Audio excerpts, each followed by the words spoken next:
Bismillahirrohmanirrohim. Assalamualaikum warahmatullahi wabarakatuh. Perkenalkan, nama saya Aprilia Ananda dari kelas 1A Program Studi Akuntansi Syariah Institut Agama Islam Negeri Pontianak. Pada kesempatan kali ini, saya akan mempresentasikan tugas dari Bapak Sulaiman Essos MSI selaku pengampu mata kuliah Pancasila. Selanjutnya, saya akan menjelaskan materi bab 6, yaitu tentang hak dan kewajiban warga negara dengan subpembahasan yang pertama, pengertian warga negara, yang kedua, pengertian hak dan kewajiban warga negara, yang ketiga, hak dan kewajiban warga negara dalam Undang-Undang Dasar 1945. Sebelum masuk ke pembahasan, saya akan menjelaskan terlebih dahulu tentang fungsi negara. Apa sih fungsi negara itu?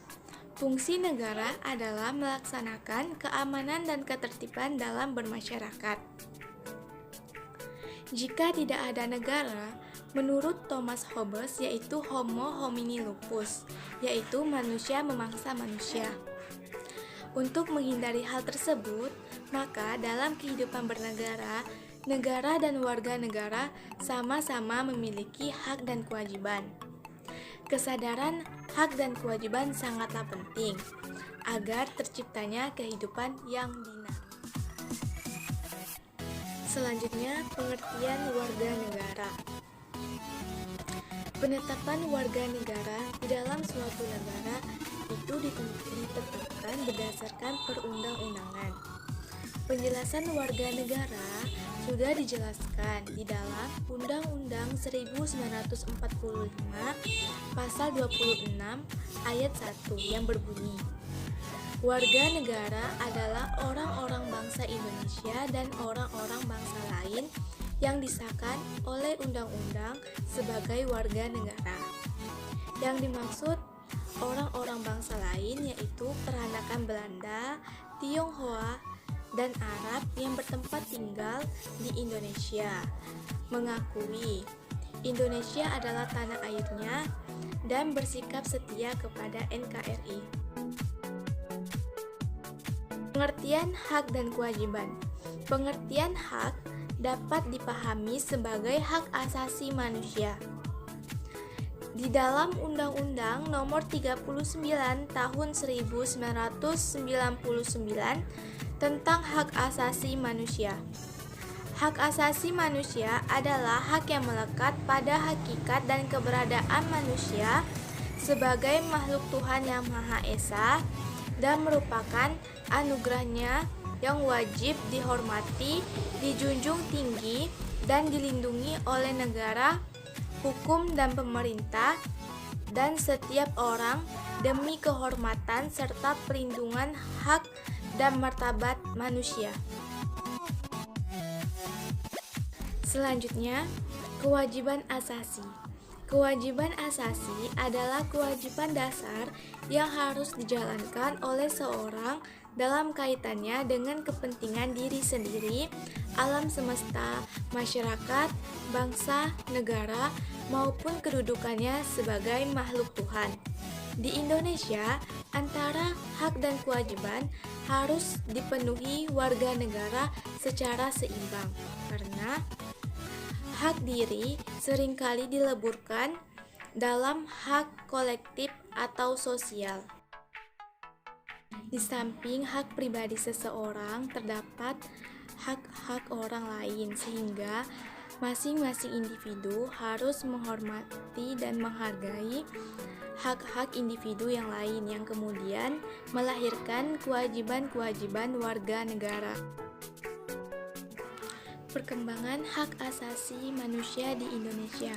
Yang pertama, pada tahun 1945 sampai 1959, HAM sudah mendapatkan legitimasi yuridis dalam Undang-Undang Dasar 1945 meskipun belum secara optimal keleluasaan pendirian partai-partai politik. Yang kedua, pada tahun 1959 sampai 1966 terjadinya pemasungan hak asasi sipil dan politik seperti hak berserikat, hak berkumpul, dan hak mengemukakan pendapat secara tulisan.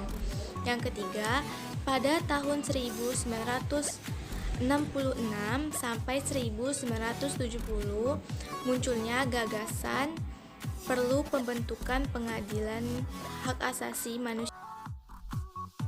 Yang keempat, pada tahun 1970 sampai 1980 persoalan hak asasi manusia mengalami kemunduran dan terjadi penolakan terhadap hak asasi manusia. Yang kelima, pada tahun 1990 pemerintah membentuk Komnas HAM. Yang terakhir, pada tahun 1998 sampai sekarang, setelah jatuhnya rezim Orde Baru, perkembangan yang luar biasa pada hak asasi manusia dalam Undang-Undang Dasar 1945. Selanjutnya, hak dan kewajiban warga negara menurut Undang-Undang Dasar 1945 terbagi menjadi dua, yaitu hak warga negara dan kewajiban warga negara. Pertama, saya akan menjelaskan tentang hak warga negara.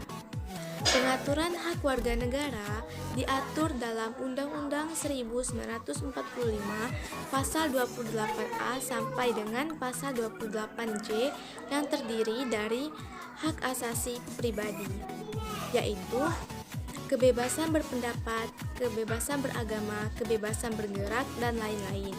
Yang kedua, hak asasi ekonomi, yaitu hak memilih, hak membeli, hak manfaat, hak menjual, dan lain.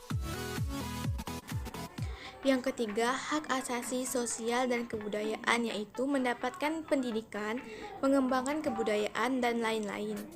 Yang keempat, hak asasi prosedural, yaitu mendapatkan keadilan, pengadilan, perundungan, dan lain-lain. Yang kelima, hak asasi politik, yaitu memilih, dipilih, berorganisasi, dan lain-lain. Yang keenam, hak asasi perlakuan yang sama, yaitu hukum pemerintah dan lain-lain. Selanjutnya, kewajiban warga negara. Pengaturan kewajiban warga negara diatur di dalam Undang-Undang Dasar 1945 pasal 27, 28, 30, dan 31, yaitu pertama, membayar pajak, yang kedua, menjunjung hukum dan pemerintahan, yang ketiga, menghormati HAM orang lain, yang keempat, tunduk kepada ketetapan undang-undang, yang kelima, ikut serta dalam pertahanan dan keamanan negara, yang keenam, melaksanakan sistem pemerintahan dan keamanan rakyat semesta, yang ketujuh, mengikuti pendidikan dasar, yang kedelapan, taat kepada negara. Bicara mengenai negara dan warga negara, apakah negara yang melayani warga negara atau sebaliknya? Dapat kita lihat pada pandangan para pemikir. Yang pertama, kaum pluralis. Menurut Hobbes dan John Locke, masyarakat yang mendahului dan menciptakan negara, sehingga negara harus tunduk kepada masyarakat.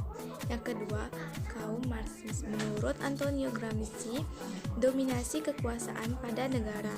Negara merupakan institusi yang digunakan kaum berjuris untuk menjalankan kekuasaan yang baik. Ketiga, kaum sintesis. Menurut Anthony Giddens, menyatakan dua pandangan di atas, kata kunci struktur atau negara itu untuk teori Marxis dan agensi atau warga negara itu untuk teori pluralis.